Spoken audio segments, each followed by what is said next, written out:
2025년 4월 2일 사순 제4주간 수요일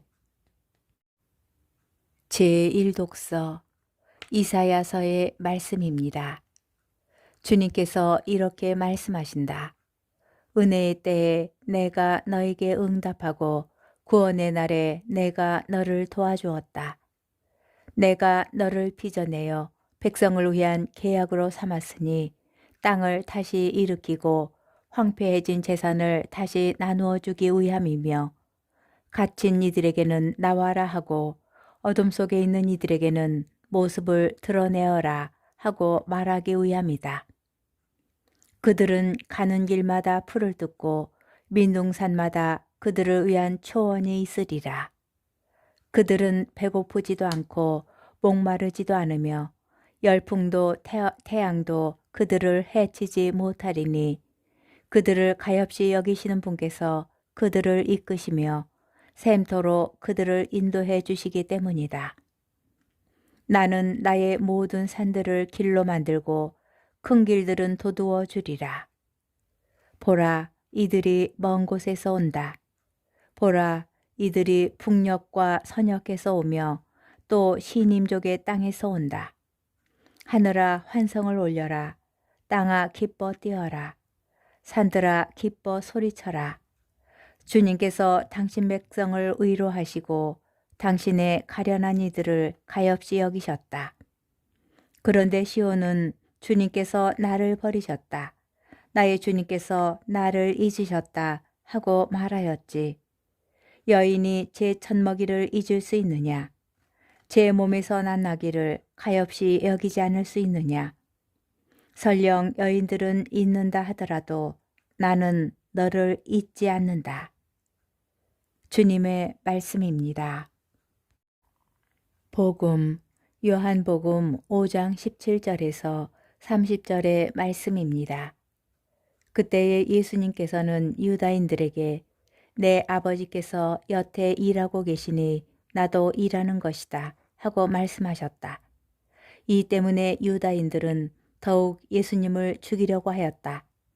그분께서 안식일을 어기실 뿐만 아니라 하느님을 당신 아버지라고 하시면서 당신 자신을 하느님과 대등하게 만드셨기 때문이다. 예수님께서 그들에게 말씀하셨다. 내가 진실로 진실로 너희에게 말한다. 아버지께서 하시는 것을 보지 않고서 아들이 스스로 할 수 있는 것은 하나도 없다. 그분께서 하시는 것을 아들도 그대로 할 따름이다. 아버지께서는 아들을 사랑하시어 당신께서 하시는 모든 것을 아들에게 보여주신다. 그리고 앞으로 그보다 더 큰 일들을 아들에게 보여주시어 너희를 놀라게 하실 것이다. 아버지께서 죽은 이들을 일으켜 다시 살리시는 것처럼 아들도 자기가 원하는 이들을 다시 살린다. 아버지께서는 아무도 심판하지 않으시고 심판하는 이 일을 모두 아들에게 넘기셨다. 모든 사람이 아버지를 공경하듯이 아들도 공경하게 하시려는 것이다. 아들을 공경하지 않는 자는 아들을 보내신 아버지도 공경하지 않는다. 내가 진실로 진실로 너희에게 말한다. 내 말을 듣고 나를 보내신 분을 믿는 이는 영생을 얻고 심판을 받지 않는다.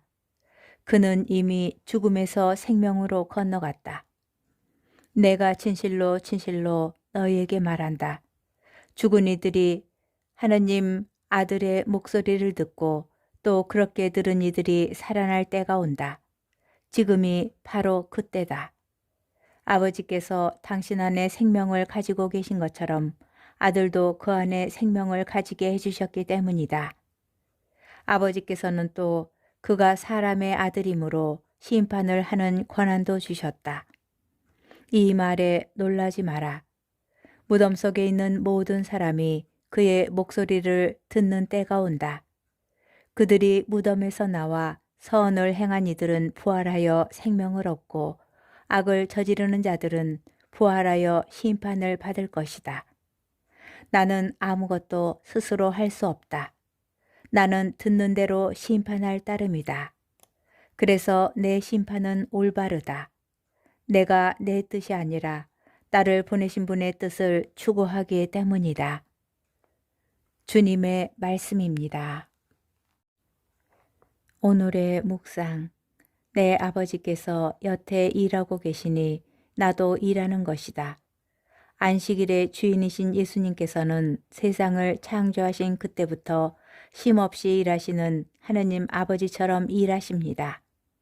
예수님의 이 말씀은 유다인들이 문제 삼은 안식일이라는 특정한 때에 관한 말씀이면서 또한 예수님께서 하시는 일과 그 방식이 바로 아버지께서 아들에게 보여주신 그 모습 그대로 하신다는 뜻이기도 합니다. 하느님께서 죽은 이들을 일으켜 다시 살리시는 것처럼 예수님께서도 그러하십니다. 예수님께서 살리시려는 이들은 아버지의 뜻에 따라 당신의 말씀을 듣고 당신을 보내신 분을 믿는 신앙을 간직한 이들입니다. 이들은 안식일 규정에 얽매여 안식일의 주인도 알아보지 못하고 안식일에 좋은 일을 하는 것이 합당한 줄도 모르는 유다인들과는 다릅니다.